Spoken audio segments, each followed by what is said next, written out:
कुंज बिहारी जय गोपीजन वल्लभा जय गिरिवरधारी जय गिरिवरधारी यशोदानंदन ब्रज जनरंजन यशोदानंदन ब्रज यमुना तीरे संचारी जय राधा माधव जय कुंज बिहारी हरे कृष्णा कृष्ण कृष्ण हरे हरे हरे राम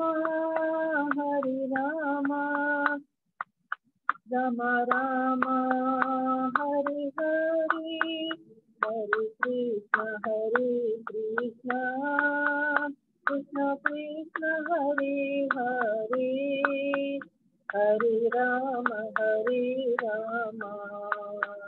राम राम हरे हरे गोविंद बोलो हरि गोपाल बोलो राधा रमन हरि गोविंद बोलो जय राधा माधव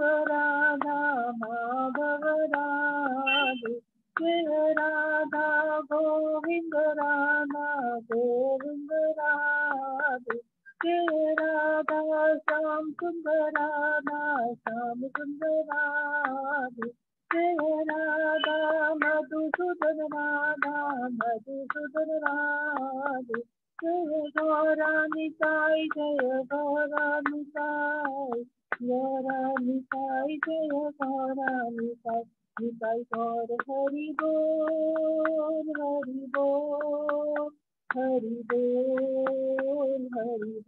जय जय प्रभुपाद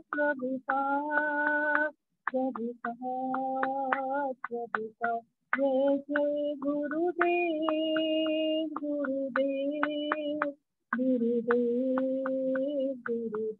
जय जय प्रभुपाद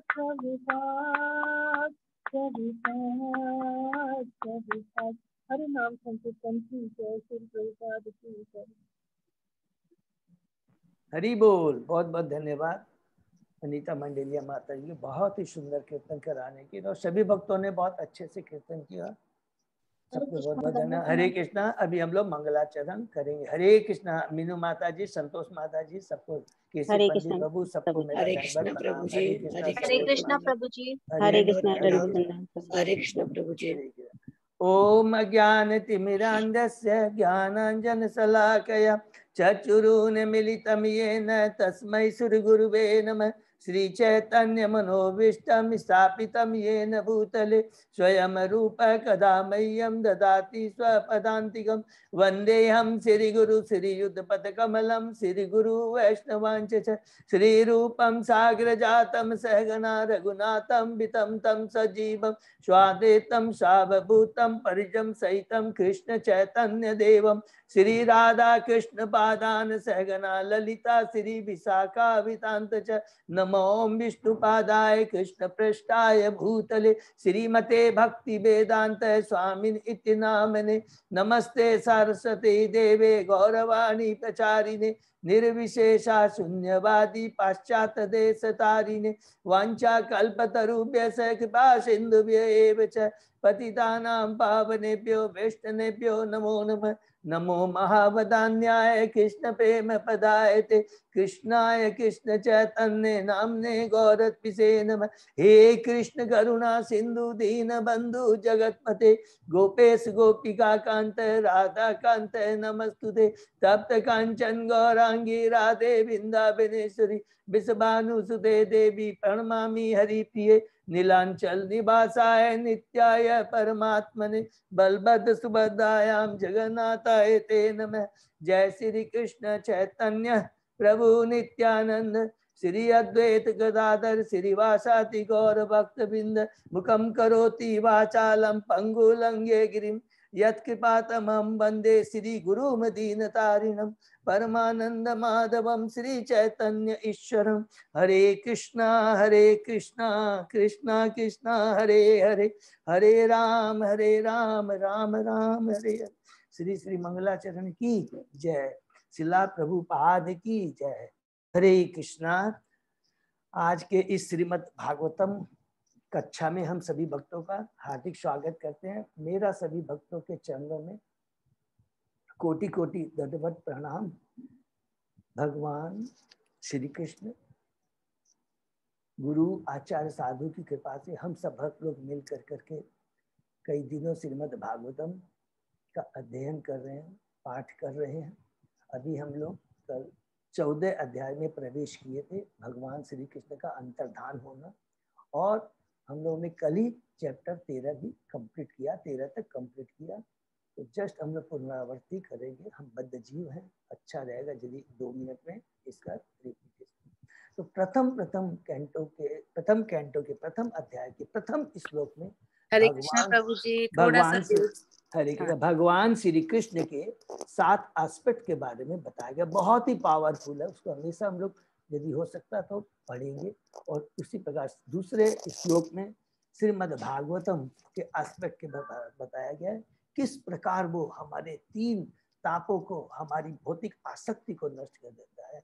ये श्रीमद् भागवतम के उस 7 एस्पेक्ट में से एक है। और फिर भगवान श्रीमद् भागवतम हम कैसे इनवाइट करता है हम बद्ध जीवों पर कृपा करने के लिए।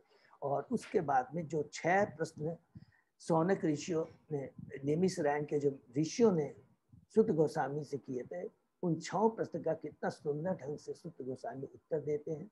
और फिर ये पहले, दूसरे, तीसरे अध्याय में पूरे 6 प्रश्नों के उत्तर दिया गया डिटेल में। चौथे, 5वें, 6ठे अध्याय में श्रीमद् भागवतम का इतिहास के बारे में हमने पढ़ा। और 7वें अध्याय में द्रोणपुत्र अश्वत्थामा का किस प्रकार उसको दंड दिया जाता है। 8वें अध्याय में हमने कुंती महारानी, उत्तरा और कुंती महारानी पर भगवान की कैसी विशेष कृपा होती है। उत्तरा के घर में किस प्रकार भगवान परीक्षित महाराज की रक्षा करते हैं। कुंती की महारानी की कितनी शिक्षाप्रद है, शिक्षाएं, कुंती महारानी की जो विनती है, प्रार्थनाएं। 9वें अध्याय में भीष्म देव का त्याग, कि भीष्म किस प्रकार कृष्ण के आदेश से, कृष्ण की इच्छा से पांडवों को किस प्रकार उनकी जो भौतिक आसक्ति है, उनकी जो दुविधा है, उसको कैसे दूर करते हैं, उनको धर्म का ज्ञान देता है, धर्म के सिद्धांतों के बारे में बताते हैं। और कितना सुंदर वो भगवान को ग्लोरीफाई करते हैं। युद्ध, कुरुक्षेत्र के युद्ध में उन्होंने जो देखा, अनुभव किया था, जो सुना था, कितना सुंदर वह वर्णन भीष्म देव का है। 10वें अध्याय में हस्तिनापुर जब भगवान छोड़ के जाते हैं, तो हस्तिनापुर का जो लोगों का, भक्तों का विरह भाव है, और स्पेशली वहाँ की जो रानियां थी, महलों में जो थी, उनका कितना सुंदर भगवान के प्रति आसक्ति शरणागति थी, उसके बारे में हमने पढ़ा। 11वें अध्याय में हमने भगवान श्री कृष्ण का द्वारका में जब पहुंचते हैं, तो द्वारकावासी जो भगवान के शुद्ध पार्षद हैं, भगवान के शाश्वत पार्षद हैं, उनकी वो जो भगवान को अपनी विरह भावना के बारे में बताते हैं, और किस प्रकार भगवान का वेलकम करते हैं, और भगवान भी किस प्रकार भक्तों का अलग अलग उनके पद के अनुसार से उनको रेसिप्रोकेट करते हैं। इसका सुंदर वर्णन हमने सुना। 12वें अध्याय में परीक्षित महाराज का जो जन्म है, आश्चर्य, उसके बारे में हमने बहुत डिटेल में सुना। और अंत में 12वें अध्याय में कि भगवान श्री कृष्ण ने किस प्रकार युधिष्ठिर महाराज को 3 अश्वमेध यज्ञ करने के लिए प्रोत्साहित किया, और उनके संरक्षण में किस प्रकार युधिष्ठिर महाराज ने 3 अश्वमेध यज्ञ किए। 13वें अध्याय में हाँ भाभी, हरे कृष्णा, 13वें अध्याय में विदुर महाराज का, जो कि भगवान के शुद्ध भक्त है, 12 महाजनों में से एक है, किस प्रकार एक भौतिक व्यक्ति जो सकाम कर्मी है, जो कि भौतिक आसक्ति, कितनी उसकी भौतिक आसक्ति है, धृतराष्ट्र को किस प्रकार उन्होंने उसकी भौतिक आसक्ति के सारे बंधनों को, 3 गुणों से वो जो बंधा हुआ था, जो प्रकृति के जो 3 गुण है, किस प्रकार जीव को बांध के रखते हैं, और उसकी जीने की आसक्ति, शरीर के प्रति आसक्ति, भोगने की आसक्ति, यश पाने की आसक्ति, पोजीशन पाने की, जो वो सारी चीजें जो धृतराष्ट्र में दिखी और किस प्रकार युधिष्ठिर विदुर महाराज एक एक कर करके उसको कैसे काटते हैं, ये बहुत ही पावरफुल है। और किस प्रकार उसको 3 गुणों से ऊपर ला करके मुक्ति के पार पर लेकर आते हैं, ये हम लोगों ने इतना सुंदर ढंग से पढ़ा। और लास्ट में कुछ श्लोक जैसे बच गए। और यहाँ पर एक तरफ देखिए कितना सुंदर है इस अध्याय में कि जो भौतिक सकाम कर्मी है, भौतिकता में इतना लिप्त है, उसको शुद्ध भक्त की दरकार होती है। ये तो एक बात हमने सीखा यहाँ पर। लेकिन जो ऑलरेडी भक्ति में है उसको भी भगवान के भक्तों के गाइडेंस की बहुत दरकार होती है। यही भी चीज हमें यहाँ सीखने को मिला कि किस प्रकार नारद जी जब युधिष्ठिर महाराज थोड़ा भ्रमित हो जाते हैं, और इसमें सबसे बड़ी इंपॉर्टेंट चीज कि इतने भगवान के शुद्ध भक्त है, साधारण नहीं शुद्ध भक्त है, वो भी भ्रमित हो जाते हैं। वो भी बोलते हैं कि उनमें डूअर की जो मेंटलिटी है वो नारद जी काटते हैं कि जो डूअर की मेंटलिटी की मैं कर रहा हूँ, मेरे बिना वो कैसे रहेंगे मेरे ताऊ ताई जी, इसको, उस आसक्ति को, उस सोच को, उस भ्रम को नारद मुझे किस तरह काटते हैं। और कितनी बड़ी बात कहते हैं कि जो मुक्ति के पास मार्ग में जा रहे हैं धृतराष्ट्र, जो उसमें माने वो बोलना चाह रहे हैं कि एक शुद्ध भक्त के गाइडेंस में वो अब मुक्ति के मार्ग में जा रहे हैं, तो उसको रोको मत, उसमें व्यवधान डिस्टर्बेंस मत पैदा करो। ये चीज उन्होंने नारद मुनि ने युधिष्ठिर महाराज को समझाया। और लास्ट में जो 13वें अध्याय में कुछ थोड़ा सा बाकी रह गया था वो हम लोग ने कल पढ़ा। वो क्या था कि बहुत इंपॉर्टेंट ये इस श्लोक में कि स्पेशली 57 श्लोक में तो बताते हैं कि नारद जी युधिष्ठिर को बताते हैं कि आज से 5वें दिन वो शरीर छोड़ देंगे और साध्वी गंधारी भी उनके संग में क्या है, जो अग्नि, जो अपनी योग शक्ति से धृतराष्ट्र जो अग्नि पैदा करेंगे, उसी अग्नि के अंदर में वो अपने शरीर को, और उसी शरीर में, उसी अग्नि में साध्वी उनकी पत्नी गंधारी भी अपना शरीर त्याग देंगे। और 50 लाइन का जो श्लोक में उसमें नारद जी कहते हैं विदुर के बारे में, तब हर्ष तथा शोक से अभिभूत होकर विदुर उस पवित्र तीर्थ स्थान का त्याग कर देंगे। तो यहाँ पर प्रभुपाद जी कहते हैं विदुर के कारण धृतराष्ट्र को वांछित गति प्राप्त हुई, अतः विदुर इससे इसके लिए बहुत प्रसन्न हुए। तो एक भक्त को वास्तव में प्रसन्नता किसमें होती है? ये नहीं कि मैं बहुत भगवान का बड़ा भक्त बन गया हूँ, मैं बहुत बड़ी भक्ति कर रहा हूँ, नहीं।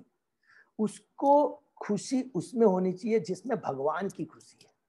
भगवान की खुशी क्या है कि तुम आचार करके दूसरे भी बद्ध जीवों को इस भौतिक जगत से छुटकारा दिलाने का प्रयत्न करो, उसमें भगवान बहुत खुश होते हैं। और इसीलिए ये नहीं कि मैंने बहुत बड़ा काम किया विदुर, नहीं, क्योंकि उसको मालूम है कि इससे भगवान को बहुत प्रसन्न होंगे, इसलिए वो खुद प्रसन्न हो रहे थे। तो ये बहुत एक एक चीज हमें समझना, तो वो बहुत प्रसन्न होते हैं कि धृतराष्ट्र जैसे उनके बड़े भ्राता कितनी भौतिकता में लिप्त थे, वो किस प्रकार वो भौतिक आसक्ति से मुक्त हो गए। लेकिन उन्हें दुख था कि वे अपने भाई को शुद्ध भक्त न बना सके।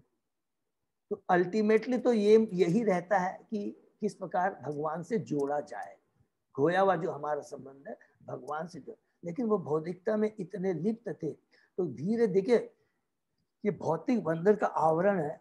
आचार्य की एक वाणी से मैंने सुना था कि सबसे बड़ा सौभाग्य क्या होता है कि अगर हमको भक्त, शुद्ध भक्त का संग मिल जाए, और संग मिलने के बाद में हम भगवान के भक्त इसी जन्म में बनेंगे या अगले जन्म में बनेंगे, घबराना नहीं है। एक बार भगवान शुद्ध भक्त का जन्म मिल जाता है, यही बहुत बड़ी कृपा है। और अब इसी जन्म में हम भगवान के धाम जाएंगे, ये डिपेंड करता है कि हमारी जो आसक्ति है, हमारी आसक्ति का जो आवरण है भौतिक, वो कितना मोटा है। अगर जैसे बहुत ज्यादा हमारी आसक्ति है तो धीरे धीरे धीरे वो आसक्ति कट सकती है।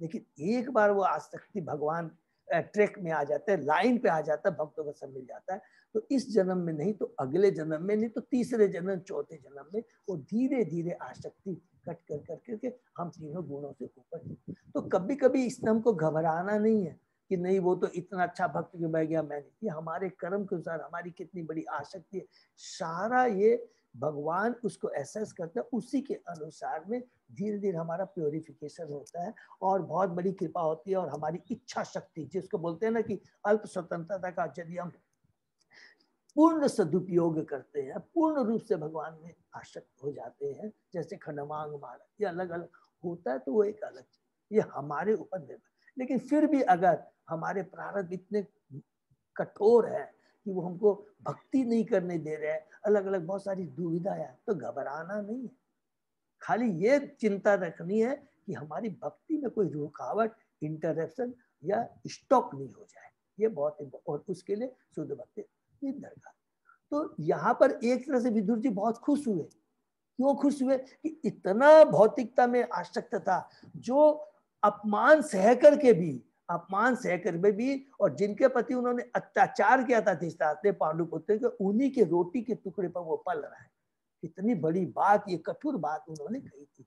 तो ये सब ध्यान में करके विदुर महाराज जी बहुत, थोड़ा सा दुख इसलिए था कि वो अपने भाई को भक्त नहीं बना सके। ठीक है, इसका कारण क्या था? ये बहुत इंपॉर्टेंट कारण है जो हमें याद रखना है कि धृतराष्ट्र ने पांडवों से शत्रु भाव रखा था, जो भगवान के शुद्ध भक्त। तो शुद्ध भगवान के शुद्ध भक्त के प्रति यदि अपराध है, वो बहुत ही खतरनाक है, बहुत ही घातक है। तो उसमें हमको भक्ति में आने में, भगवान की कृपा पाने में बहुत समय लग जाएगा और हम लोग बार बार उदाहरण, ये हमसे हमेशा बचना चाहिए, ये बहुत। तो उसके लिए हमें चेष्टा ही यही करनी चाहिए कि सबसे बड़ी चीज है हमारा कोई भी अपराध नहीं हो, भगवान की भक्ति माने प्रजल्प नहीं हो। कभी भी ये चेष्टा नहीं करनी चाहिए कि ये बहुत अच्छे हैं तो ये ब्रह्मचारी बहुत अच्छे हैं तो ये खराब है, तो ये ऐसे इस तरह की हमें इससे अवॉइड करना चाहिए, क्योंकि माया इतनी प्रबल है, एक बार हम प्रजल्प में लग जाएंगे तो कहीं ना कहीं हमसे गलती करवा बैठे। तो we should try to avoid ये सब डिस्कशन है।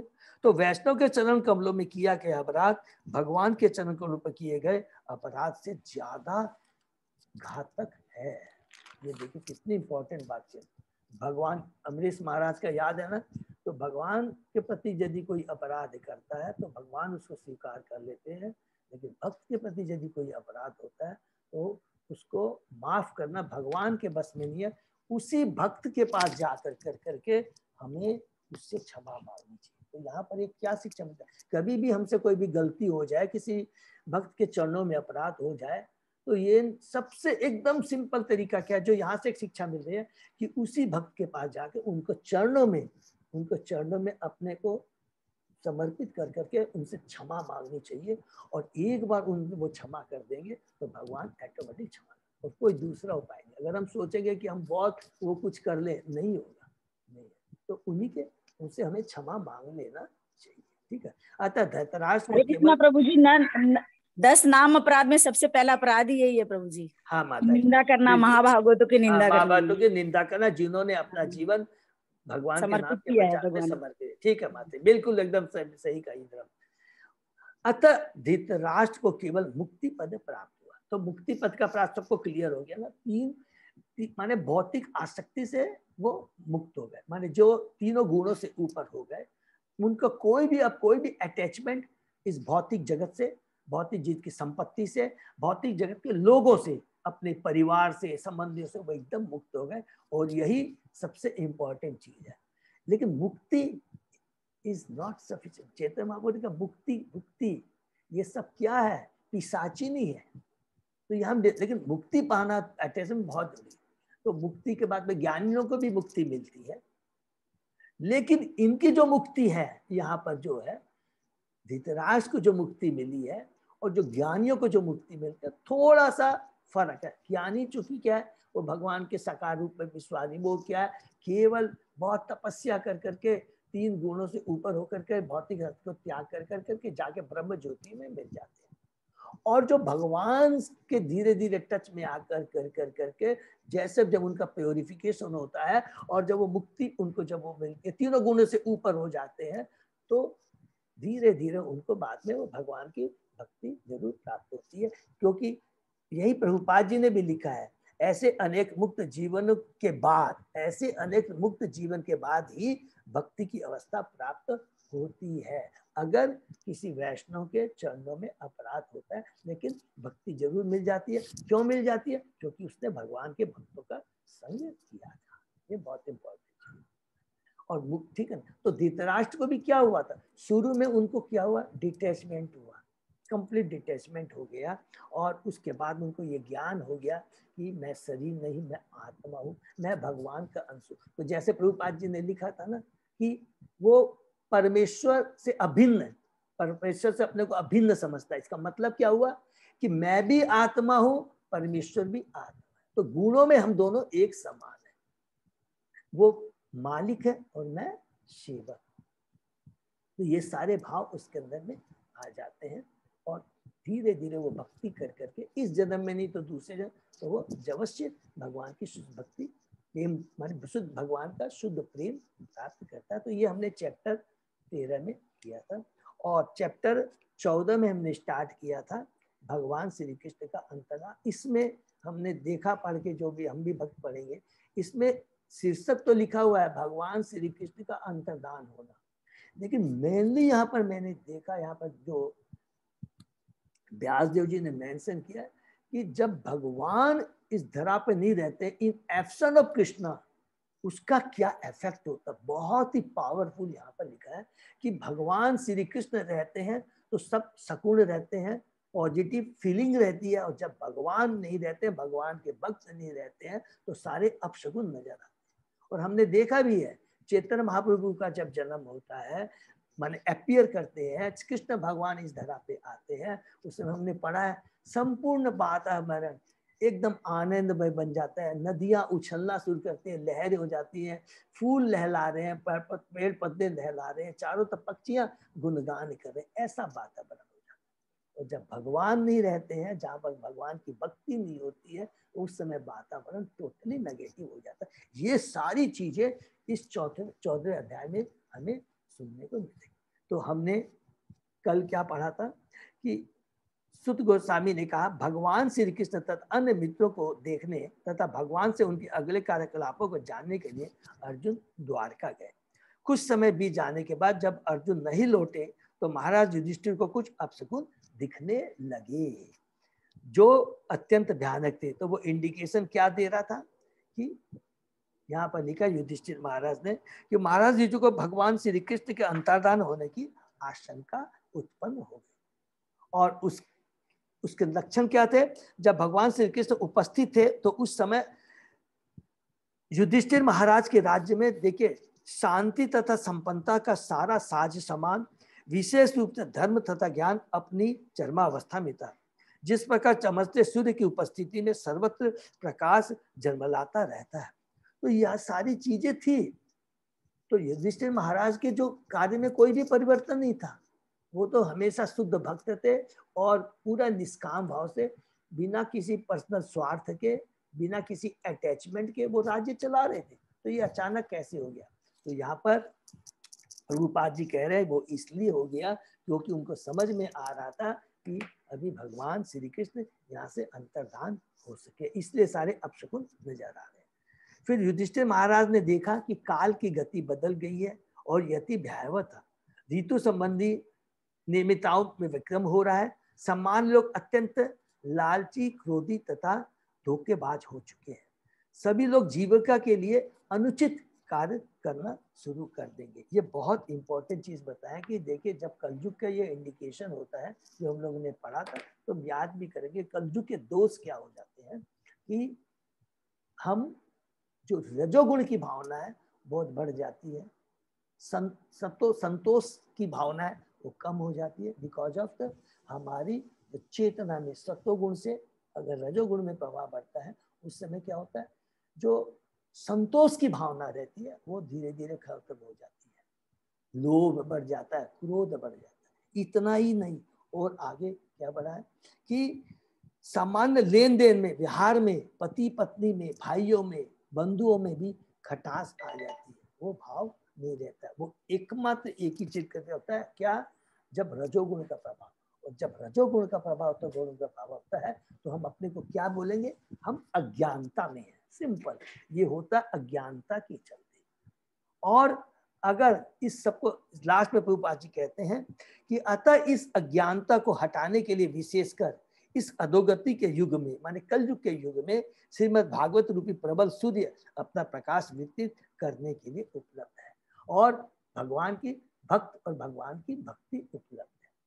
तो ये जितने भी दुर्गुण अपशगुन जो कि कलयुग के हैं, इससे बचने के लिए, इससे उभरने के लिए एकमात्र है कि श्रीमद् भागवतम जो हम लोग जो कर रहे हैं, श्रीमद् भागवत का स्टडी, जो कि स्वयं नॉन डिफरेंट फ्रॉम कृष्णा, तो इसका हम अध्ययन करेंगे शुद्ध भक्तों के बीच में रह करके। तो ये जितने भी दुर्गुण हैं, ये कलयुग के जो लक्षण है, इससे हम लोग धीरे धीरे धीरे मुक्त हो पाएंगे। तो इतना हमने कल पढ़ा था, उसके आगे आज हम पढ़ते, ठीक है ना। ओम नमो भगवते वासुदेवाय। ओम नमो भगवते वासुदेवाय। ओम नमो भगवते वासुदेवाय। नारायण नमस्कृत्य नरं चैव नरोत्तमं देवी सरस्वती व्यासं ततो जयमुदीरये। नष्टप्रायेषु अभद्रेषु नित्यं भागवत सेवया भगवती उत्तम श्लोके भक्ति भवति नैष्ठिकी। आराधयो भगवान ब्रजेश तनय ततधाम वृंदावनम रमया काचिदुपासना ब्रजवधू वर्गेण या कल्पिता। श्रीमद्भागवतम प्रमाणम अम्लं प्रेमा पुमर्थो महान। श्री चैतन्य महाप्रभो मतम इदम तत् आदरो न पर। हरे कृष्णा कृष्णा कृष्णा हरे हरे, हरे राम राम राम हरे हरे। हरे कृष्णा। तो अभी हम लोग श्लोक नंबर 5 से करेंगे। अजय प्रभु। हाँ प्रभु जी, 5। निमितानि अति अरिष्टानि काले तु अनुगते नृणाम लोभ आदि अधर्म प्रकृतिम दृष्ट्वा उवाच अनुजम नृपः। कालक्रम में ऐसा हुआ कि लोग लोभ क्रोध गर्व आदि के आदि हो गए। महाराज युधिष्ठिर ने इन सब अपशकुनों को देखकर अपने छोटी भाई से कहा। युधिष्ठिर वाचा, अच्छा तात्पर्य पढ़ लेते हैं। जब समाज में लोभ क्रोध अधर्म तथा दंभ जैसे अमानवीय लक्षणों का प्राधान्य हो उठा, तो महाराज युधिष्ठिर जैसा धर्मात्मा राजा अत्यंत क्षुब्ध हो उठा। इस कथन से ऐसा प्रतीत होता है कि पतित समाज के ये लक्षण उस काल के लोगों को अज्ञात थे और कलयुग के आगमन के साथ इसका अनुभव किया जाना उनके लिए आश्चर्यजनक था। हरि बोल। तो देखिए उस समय उनका राम राज्य था, सब लोग सतोगुणी थे, सब लोग क्या संतोषी जीव थे। लेकिन अब चूंकि कलयुग का आरंभ हो चुका है, और हमने भी पहले भी पढ़ा था कि परीक्षित महाराज के शासन डोर संभालने के साथ ही वो कलयुग ने एंट्री ले ली थी, ठीक है ना। नेक्स्ट, युधिष्ठिर वाच संप्रेषित द्वारकायाम जिष्णु बंधु दिदीक्षया ज्ञातुम च पुण्य श्लोकस्य कृष्णस्य च विचेष्टितम। महाराज युधिष्ठिर ने अपने छोटे भाई भीम से कहा, मैंने अर्जुन को द्वारका भेजा था कि वह अपने मित्रों से भेंट करके आए और भगवान श्री कृष्ण के उनका कार्यक्रम जानता आए। तो लेकिन अभी तक अर्जुन नहीं पहुंचे, तो उनको और ये सारे सब संपूर्ण होते हैं तो तुरंत सब चीजें याद आने लगती है कि अरे वो इतना दिन से गया था, अभी तक क्यों नहीं आया, कहीं कोई प्रॉब्लम में तो नहीं फंस गया, या द्वारका में कोई घटना तो नहीं घट चुकी। तो इस तरह की नेगेटिव बातें युधिष्ठिर महाराज के मन में आ रही है। गता शब्द अधुना माशा भीमसेन तव अनुज न आयाति कस्य वा हेतो न अहम वेद इदम अंजसा। जब वह गया 7 मास बीत चुके हैं, फिर भी वह लौटा नहीं। मुझे ठीक से पता नहीं कि वहां क्या हो रहा है। इस प्रकार दुश्चिंता कर रहे हैं युधिष्ठिर महाराज। अपि देव ऋषिणा आदिष्ट काल अयम उपस्थित यदा आत्मन अंगम आक्रीडम भगवान उत शिक्षति। क्या वे अपनी मर्त्य लोक की लीलाओं को छोड़ने जा रहे हैं, जैसा देवर्षि नारद ने इंगित किया था? क्या वह समय पहले ही आ चुका है? तो देवर्षि नारद ने इंगित किया था, याद है ना, कि उन्होंने कहा था कि जब तक भगवान इस धरा से, उन्होंने बाकी अपना सारा कार्य कर लिया है, देवताओं की प्रार्थना पे, ब्रह्मा जी की प्रार्थना पे वो इस धरा पे आए और उनका जो उद्देश्य था उन्होंने कर लिया है, और कुछ कार्य बाकी रह रहे हैं, अर्थात यदुवंशियों का विनाश अभी बाकी था, और जब तक वो रहते हैं तब तक तुम यहाँ पर इंतजार करो। तो वही चीज अब युधिष्ठिर महाराज याद कर रहे हैं कि लगता है भगवान श्री कृष्ण अब इस धरा से वे नहीं रहे, वो चले गए। तात्पर्य में थोड़ा पढ़ते हैं, जैसा हम इसमें यहाँ पर तात्पर्य में अलग अलग जो श्लोकों के बारे में बताया कि भगवान का आने का उद्देश्य क्या होता है, तो हम थोड़ा पढ़ सकते हैं। जैसा हम कई बार बतला चुके हैं, भगवान श्री कृष्ण के कई अंश हैं और इनमें से यद्यपि प्रत्येक समान रूप से शक्तिमान है, किंतु वह भिन्न भिन्न कार्य करते हैं।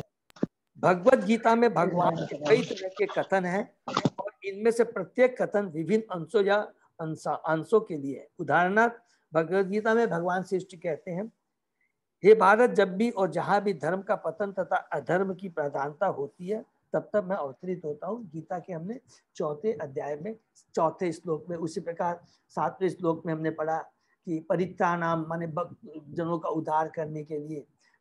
और उसके बाद में भगवद गीता के 4थे श्लोक में कहते हैं, यदि मैं कर्म न करूँ तो सारे लोग कुपथगामी हो जाएं, तब मैं अवांछित जन समुदाय को वर्ण संकर को उत्पन्न करने का कारण बनूं और इस संपूर्ण प्राणियों की शांति का विनाश करता। बहुत ही। उसके बाद में फिर तीसरे अध्याय के 21वें श्लोक में पढ़े थे, ये तथा चलती कि जिस जैसा जैसा महात्मा आचार्य लोग कर्म करते हैं तो लोग भी उसी के अनुसार कर्म करते हैं, उनको फॉलो करते हैं, उनका अनुसरण करते हैं। महापुरुष जो जो आचरण करता है समान लोग उसी का अनुसरण करते हैं। तो इस हरि बोल, उपर्युक्त सारे कथन भगवान के विभिन्न अंशों पर लागू होते हैं तथा संकर्षण, वासुदेव, प्रद्युम्न, अनिरुद्ध तथा नारायण, इन सब दिव्य अंशों में वे स्वयं ही है।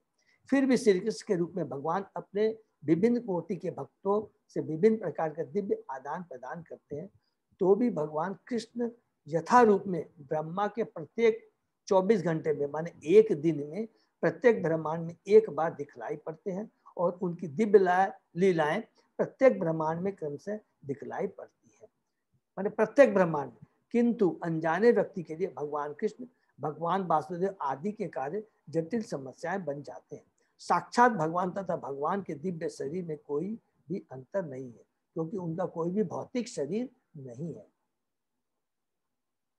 किंतु जब भगवान सशरीर श्री कृष्ण के रूप में प्रकट होते हैं तो अंतर ने विभिन्न अंश तरह तरह के कार्य संपन्न करते हैं, किंतु जब भगवान सशरीर श्री कृष्ण के रूप में प्रकट होते हैं तो अन्य अंश भी उनकी अचिंत्य शक्ति अर्थात योग माया से उनके साथ ही हो लेते हैं। इस प्रकार वृंदावन के भगवान कृष्ण मथुरा या द्वारका के कृष्ण से भिन्न है। हरि बोल। तो ये हम लोगों ने बहुत डिटेल में डिस्कस किया था कि सारा जो कुछ है भगवान श्री कृष्ण है, उनका प्रथम एक्सपांसन है जो बलराम है, और बलराम से ही सारे एक्सपांसन। अर्थात यह बोलने का मतलब क्या है कि जितने भी भगवान के एक्सपांसन हैं उनका भाव क्या रहता है, सबको समझ में आ गया होगा। सेवा का भाव, सेव्य का भाव रहता है, सेवक का भाव रहता है। भगवान श्री कृष्ण सेव्य है जो सेवा ग्रहण करते हैं, और बाकी जितने भी हैं उनके हैं वो सेवक है भगवान के आदेश का। तो उसमें सर्वप्रथम एक्सपांसन कौन है? बलराम जी है। तो बलराम जी क्या हो गए? वो सेवक हैं, और उनसे ही सारे एक्सपांसन आते हैं, तो उनका भी सारा कार्य क्या है कि सेवा करना।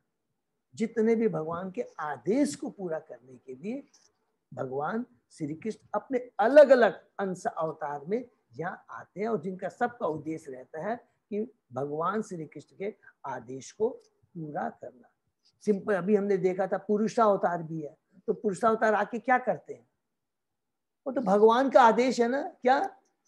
असंख्य ब्रह्मांडों की सृष्टि करना, फिर गर्भोदक्षाय विष्णु के रूप में प्रत्येक ब्रह्मांड में जाकर के सर्वप्रथम ब्रह्मा जी को उत्पन्न करना, फिर ब्रह्मा जी के माध्यम से पूरी सृष्टि को भरना, और उसके बाद में क्षीरोदय विष्णु के रूप में एक एक अणु, जैसे केसी पंडित ने बताया, एक एक अणु जीव, चाहे वो चींटी से ले हाथी, सब में वो परमात्मा के रूप में जाकर के वो विराजमान हो जाता है। तो ये सारी सेवा भगवान के अंश अवतार है, भगवान के आदेश से करते हैं।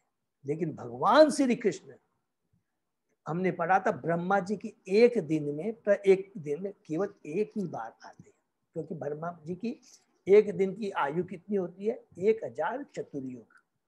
ठीक है, एक चतुर्युग का मतलब हो गया सतयुग, त्रेता युग, द्वापर युग और कलयुग, चारों को मिलाकर के एक चतुर्युग या दिव्य युग बोलते हैं, इसको दिव्य युग भी बोलते हैं। तो चतुर्युग होता है, और उसको 1000 से मल्टीप्लाई कर देते हो तो 1000 से वो ब्रह्मा जी का एक दिन होता है।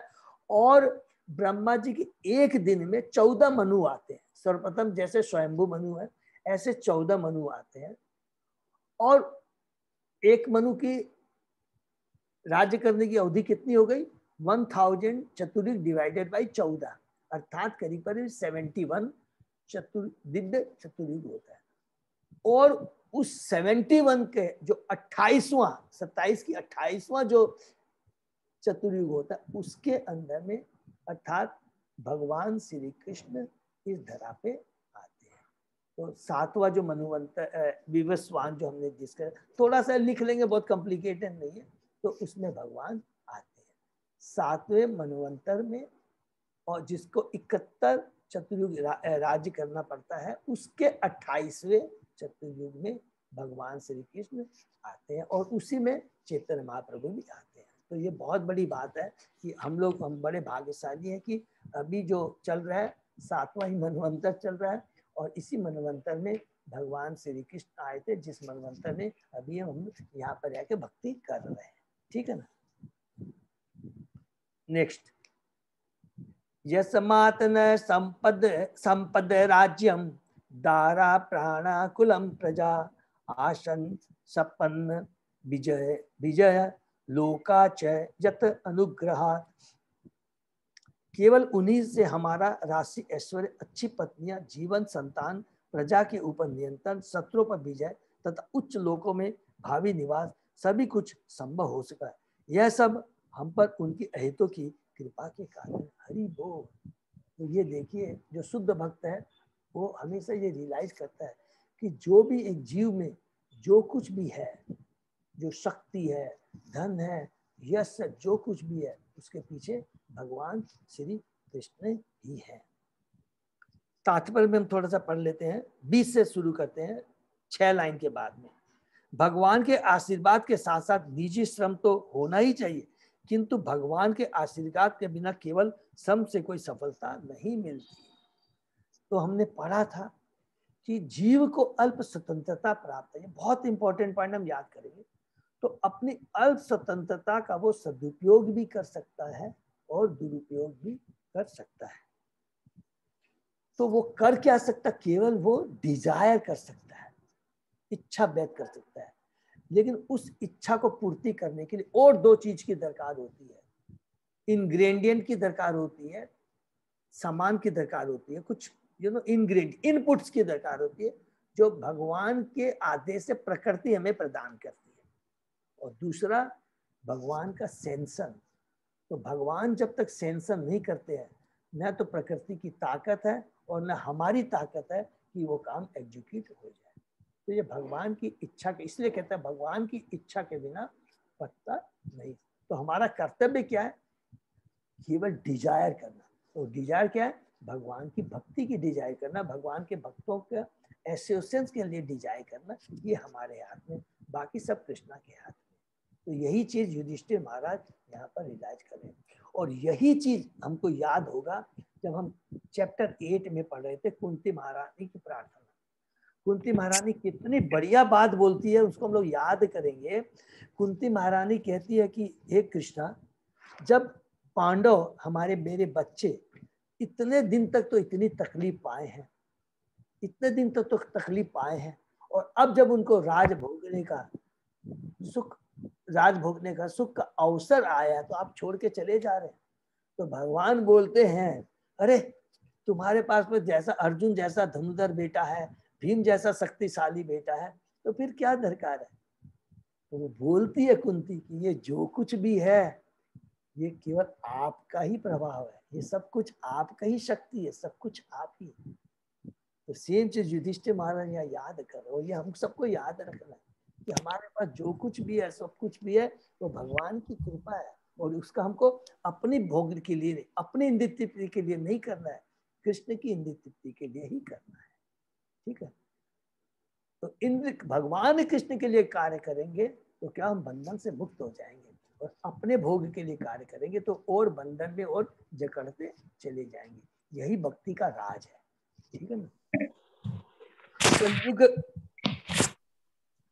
कलयुग का अधिकता प्रिय व्यक्ति निजी उद्योग में विश्वास करता है और परमेश्वर के आशीर्वाद को नकारता है।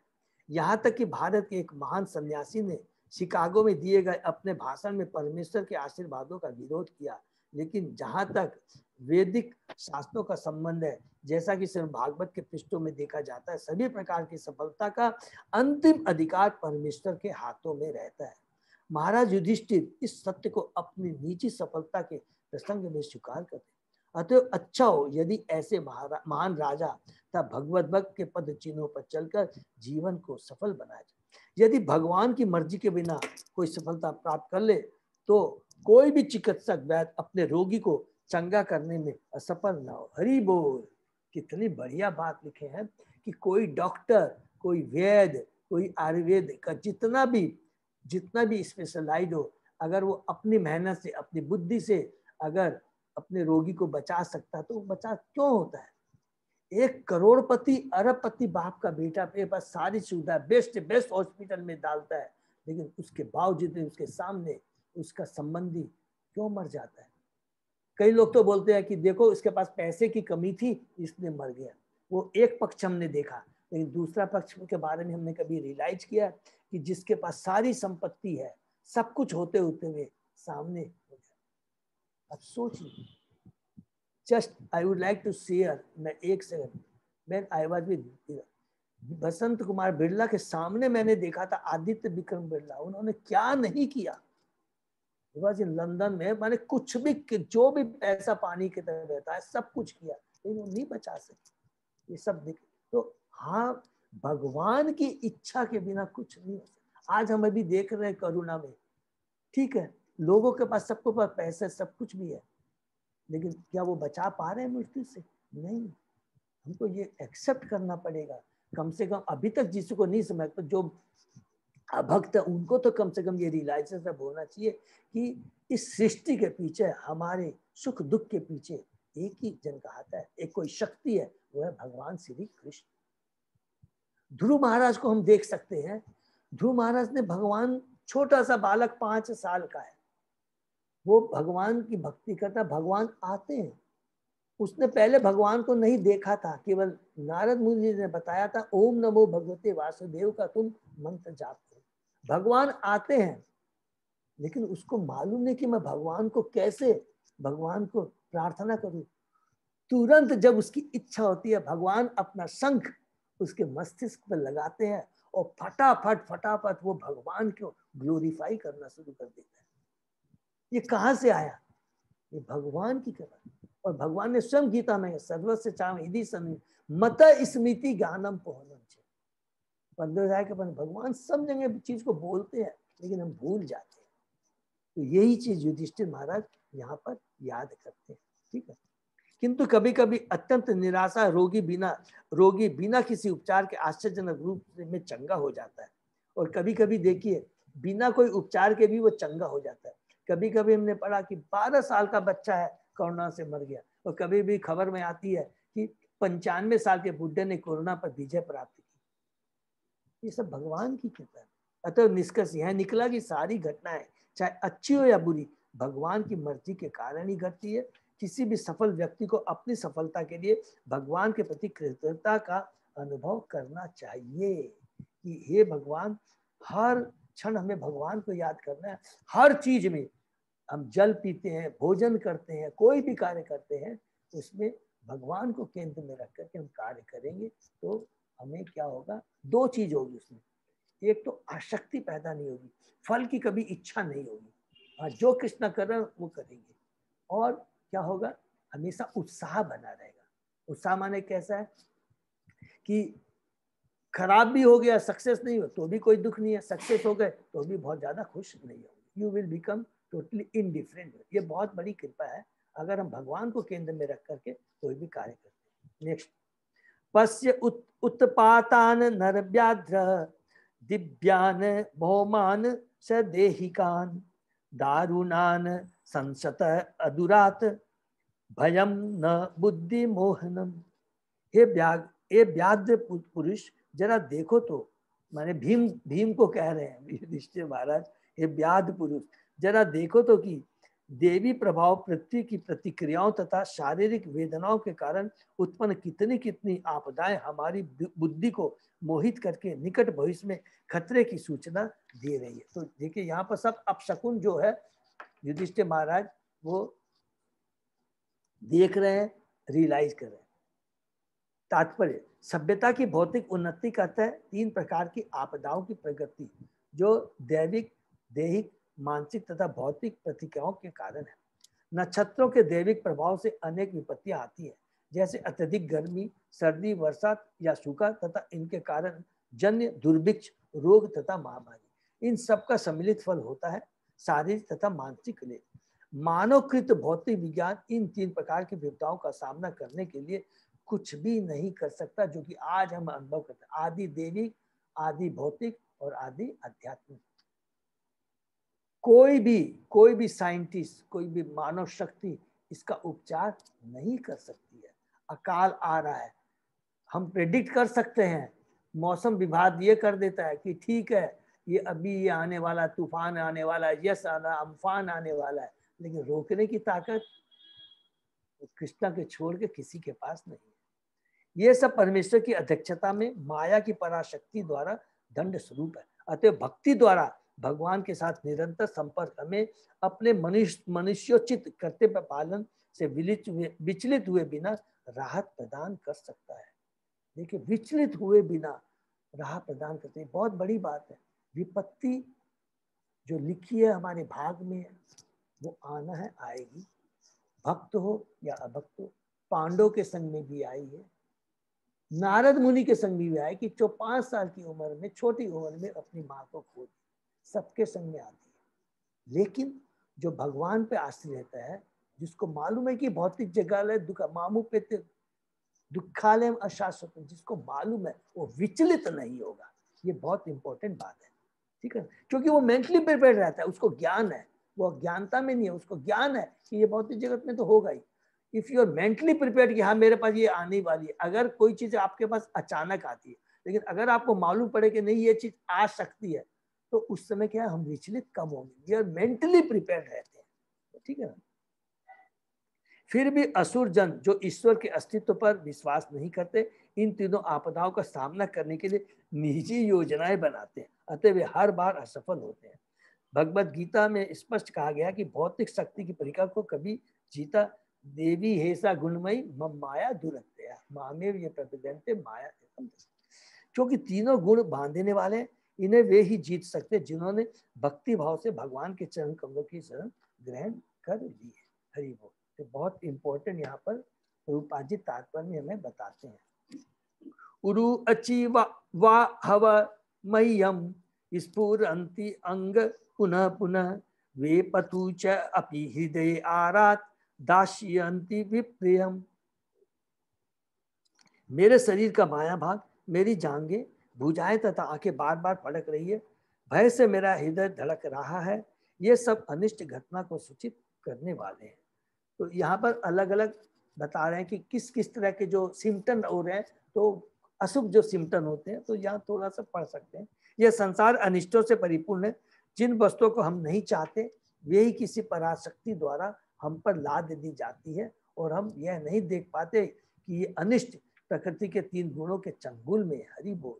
जब किसी मनुष्य की जांघें, भुजाएं तथा आंखें लगातार फड़के तो यह समझ लेना चाहिए कि कुछ अनिष्ट होने वाला है। इन सब अनिष्टों की तुलना दावाग्नि से की जाती है।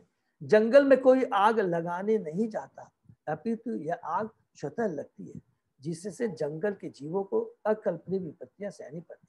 ऐसी अग्नि को मानवीय प्रयास से नहीं बुझाया सकता। यह अग्नि केवल भगवान की कृपा से ही बुझ सकती है, जो अग्नि समन करने के लिए बादलों को भेजते हैं। उसी प्रकार कितनी भी योजनाएं क्यों न बनाई जाए, जीव की अप्रिय घटनाओं को रोका नहीं जा सकता। ऐसी विपत्तियां केवल भगवत कृपा से ही दूर की जा सकती है। भगवान अपने प्रामाणिक प्रतिनिधि भेजकर मनुष्य को प्रबुद्ध करते हैं और विपत्तियों से बचाते हैं। हरि बोल। यहाँ पे कितना पावरफुल प्रभुपाद जी कहते हैं कि अगर कोई आग लग जाती है जंगल में, अगर हम सोचे कि पूरा पानी भर करके दमकल 10 को बुला करके उस आग को बुझा दे, कभी नहीं जंगल की आग बुझ सकती है। केवल किससे बुझ सकती है? जब बादल बरसात करेंगे, इसके अलावा किसी की ताकत नहीं। तो अगर हमारे पास जो विपत्तियां आ रही है, आदि देवी बहुत जाति, केवल वो भगवान की कृपा से ही वो बुझ सकती है। अर्थात भगवान या तो उसको सहने की शक्ति दे देते हैं, और हमको भगवान की भक्ति अगर हम इतनी प्रगुण करते हैं तो भगवान इस भौतिक जगत से हमें छुटकारा ही दिला देते हैं, और उसके बाद में ये 3 ताप को सहने का कोई मौका, कोई चांस ही नहीं रहता है। कोई भी आदमी, इसलिए एक एग्जाम्पल याद आता है कि कितना भी गीता में हमने पढ़ा था ना, कि कोई आदमी कितना ही बड़ा तैराक हो, वो समुद्र में वो अपने को बचा नहीं सकता है। जब समुद्र कब बच सकता? अगर उसको कोई आकर के उस समुद्र से निकाल ले। तो इस भौतिक जगत में हम सोचेंगे कि हम अपने प्रयास से सब कुछ कर लें और सब कष्टों को दूर कर लेंगे, सारी व्यवस्था कर लेंगे, ये हमारी मूर्खता है। बुद्धिमानी किसमें है कि हे कृष्णा, इस भौतिक जगत से मुझे उभारो, मुझे इसको निकाल दो, और उसके लिए भक्ति करनी है। और अगर भक्ति करते हैं तो भगवान इस भौतिक जगत में रहते हुए हमारे कष्टों को सहने की शक्ति दे देंगे, और जब भक्ति हमारी प्रगाढ़ हो जाएगी तो हम इस भौतिक जगत से छुटकारा दिला देंगे। और यही एक बुद्धिमानी है, यही एकमात्र उपाय है। ठीक है ना। नेक्स्ट, शिवा ऐसा उद्यंतम आदित्यम अभिरौति अनल आनना माम अंग सार में अयम अभिरे भति अभिरूवत। हे भीम, जरा देखो तो यह सियारिन किस तरह उगते हुए सूर्य को देखकर रो रही है, और अग्नि उगल रही है, और यह कुत्ता किस तरह निर्भीक होकर मुझ पर भूख रहा है। ये देखिए, पुराने लोग, हम लोग देखते थे ना, ये सारी चीजें एकदम सही बात है। कभी कभी ये इस तरह के अपशकुन हम लोग भी अनुभव करते हैं। सियारनी चिल्ला रही है, कुत्ते भौंक रहे हैं, अलग तरह की आवाज कर रहे हैं, गायें रो रही हैं, ये सारी चीजें अपशकुन के को बताते हैं। ये कतिपय अपशकुन है जो निकट भविष्य में अनिष्ट की सूचना देने वाले हैं। सस्ता कुर्वन्ति मां सव्यम दक्षिणम पशव अपरे बाहान च पुरुष व्याघ्र लक्ष्ये रुदत मम। हे भीमसेन, हे पुरुष व्याघ्र, अब गौ जैसे उपयोगी पशु मेरी बाईं ओर से निकलने जा रहे हैं, और निम्न पशु यथा गधे मेरी प्रतीक्षा कर रहे हैं। मेरे घोड़े मुझे देखकर रोते प्रतीत होते हैं। इससे देखिए, सब अपशकुन के सिम्टम बता रहे हैं। यहाँ पर भागवतम ये चीज कह रहा है, देखिए, मृत्युदूत कपोत अयम उलुक कंपयन मन तत्युलुक च कुह्याने विश्वम व शून्यम इच्छतः। जरा देखो तो यह कबूतर मानो मृत्यु का दूत हो, उल्लुओं तथा उनके प्रतियोगी को की चीख मेरे हृदय को दहला रही है। ऐसा प्रतीत होता है मानो वे संपूर्ण ब्रह्मांड को शून्य बना देना चाहते हैं। धूम्रादिशय परिधय कंपते भूष अध्रिभि निर्घात च महांतात शाकम च स्तनयु तनुभि। जरा देखो तो किस तरह धुआं आकाश को घेरे है। ऐसा प्रतीत हो रहा मानो पृथ्वी तथा पर्वत कांप रहे हो। जरा बादलों के बिना गर्जन तो सुनो, और आकाश से गिरती बिजली को तो देखो। वायु बाति खर स्पर्श रजसा विशिजन तमः आश्रिक वर्षंति जलदा विवत्सम इव सर्वतः। वायु तेजी से बह रही है, और वह सर्वत्र धूल बिखेर कर अंधेरा उत्पन्न कर रही है। बादल सर्वत्र रक्तिम आपदाओं की वर्षा कर रहे हैं। सूर्यम हत प्रभम पश्य ग्रह मर्दम मिता दिवि ससंकुले भूत गणे ज्वलिते इव रोदसी। सूर्य की किरणें मंद पड़ रही है और तारे परस्पर भिड़ रहे प्रतीत हो रहे हैं। भ्रमित जीव अग्नि से जलित तथा रोते प्रतीत हो रहे हैं। नद्य नदाच क्षुभिता सरांसी च मनांसी च न ज्वलति अग्नि आज्येन काल अयम किम विधास्यति। नदियां, सहायक नदियां, तालाब, जलाशय तथा मन सभी विक्षुब्ध है। घी से अग्नि नहीं जल रही है, यह कैसा असामान्य समय है। आखिर क्या होने वाला है। न पिबन्ति स्तनम वत्सा न दुह्यन्ति च मातर रुदन्ति अश्रु मुखा गाव न हिष्यन्ति ऋषभा ब्रजे। न तो बछड़े गौ के थनों में मुंह लगा रहे हैं, न गौवे दूध देती है। वे आंखों में आंसू भरे खड़ी खड़ी रो रही है और बैलों को चारागांव में कोई प्रसन्नता नहीं हो रही है। ये भी देखिए सेम चीज परीक्षित महाराज है, जब देखेंगे हम लोग पढ़ेंगे साथ में कि वो अपशगुन का किस प्रकार उनको भी रियलाइजेशन होता है कि बैल गाय उस समय रहते हैं और कली है उस समय क्या अवस्था रहती है। देवतानि रुदन्ति व स्वीद्यन्ति ही उच्चलन्ति च इमे जनपदा ग्रामा पूर उद्यान आकर आश्रमा भ्रष्ट श्रीय निरानंदा किम अदम दर्शयन्ति न। मंदिर में अर्चा विग्रह मूर्तियां, देखिए कितनी पावरफुल बात लिख रहे हैं। मंदिर में अर्चा विग्रह मूर्तियां रोते शोक करते तथा पसीजते प्रतीत हो रहे हैं। ऐसा लगता है कि वे प्रयाण करने वाले हैं।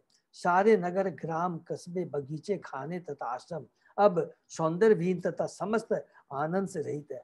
मैं नहीं जानता कि हम पर किस तरह की विपत्ता आने वाली है। मन्ये एते महा उत्पाते नूनम भगवत पदे अनन्य पुरुष श्री भी हीना भूहत शोभगा। मैं सोचता हूँ कि ये सारे पृथ्वी पर के उत्पात विश्व के सौभाग्य की किसी बहुत बड़ी हानि को सूचित करने वाले। संसार भाग्यशाली था कि उस पर भगवान के चरण कमलों के पद चिन्ह चिन्हित हुए, किंतु ये लक्षण यह सूचित कर रहे हैं कि अब आगे ऐसा नहीं होगा। तो देखिए जहाँ भगवान के पद चिन्ह थे, वृंदावन में, हस्तिनापुर में, हमने पढ़ा था कि वहां पर भी भगवान के पद चिन्ह के बारे में वर्णन आया कि खाली वृंदावन में नहीं, हस्तिनापुर में भगवान नंगे पांव चलते थे और इस तरह हस्तिनापुर वाले कितने भाग्यशाली थे। और उस समय पूरा वातावरण खुशहाल था, कोई भी थे। लेकिन अब युधिष्ठिर महाराज ये सारे जो अपशगुन देख रहे हैं, सारे विपरीत सिचुएशन देख रहे हैं, विपरीत इन्वायरमेंट देख रहे हैं, इसके चलते उनको ये हो गया कि भगवान अब इस धरा पर नहीं रहे। इति चिंतयत तस्य दृष्टा अरिष्टेन चेतसा राज्ञ प्रति आगमत ब्रह्मण यदुपुर्या कपिध्वज।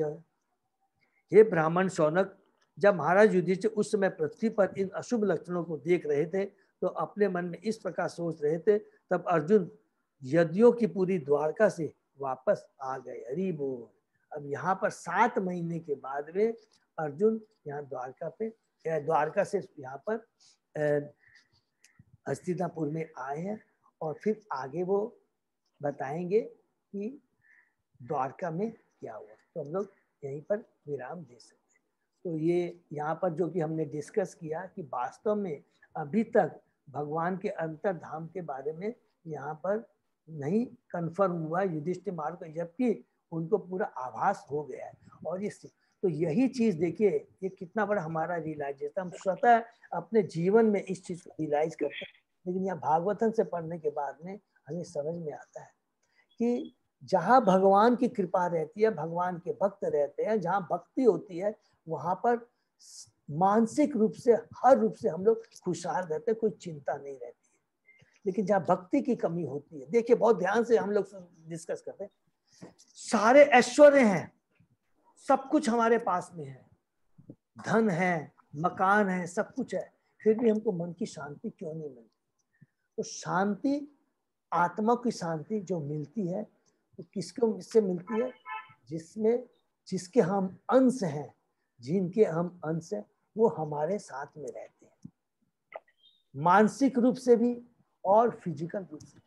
मानसिक रूप से कि अगर हम सदैव भगवान का चिंतन करते हैं और अगर हम भगवान के अच्छा विग्रह की पूजा करते हैं, दर्शन करते हैं और उनका गुणगान करते रहते हैं, तो भगवान सदैव हमारे साथ रहेंगे और कभी भी हम लोग डिस्करेज फील नहीं करेंगे, दुश्चिंता हमें नहीं सताएगी। अगर दुश्चिंता आती भी है तो वो भगवान की भक्ति शक्ति तुरंत उसको काट देगी, तुरंत हमको क्या मन में दिलाएगी, अरे हमने तो ये पढ़ा है शास्त्र में, भगवान के भक्तों ने कहा है, ये भौतिक जगत क्या है, दुखालय में अशाश्वतम है, इससे हमें चिंता नहीं है, दुख नहीं करना है। बुद्धिमानी किसमें है? इस दुख से कैसे उभरा जाए। तो कैसे उभरा जाए यहाँ पर लिख दिया गया है और हमने रियलाइज कर दिया है कि आज के दिन जो करुणा है उससे पूरा हमको समझ में आ जाता है कितना ही हम टेक्निकली मेडिकली एडवांस्ड हैं, कितने हमारे पास भौतिक अरेंजमेंट है, हम मृत्यु से अपने को बचा नहीं सकते, कष्टों से हम बचा नहीं सकते। आज पूरे हॉस्पिटल फुल है, यहाँ ही बोलते हैं ऑक्सीजन की कमी है, यहाँ भगवान ने टनों टनों है।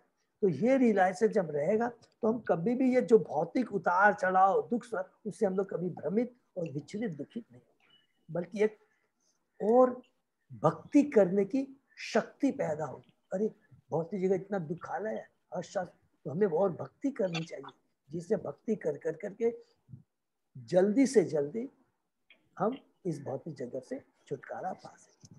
ये अवश्य हमको मिलेगी शक्ति, इसमें कोई डाउट नहीं। हरे कृष्णा। तो यही तो हम लोग विराम देते, ठीक है। हरे कृष्ण प्रभु जी, हरे कृष्ण बता। हरे कृष्ण प्रभु जी, हरे कृष्ण प्रभु जी,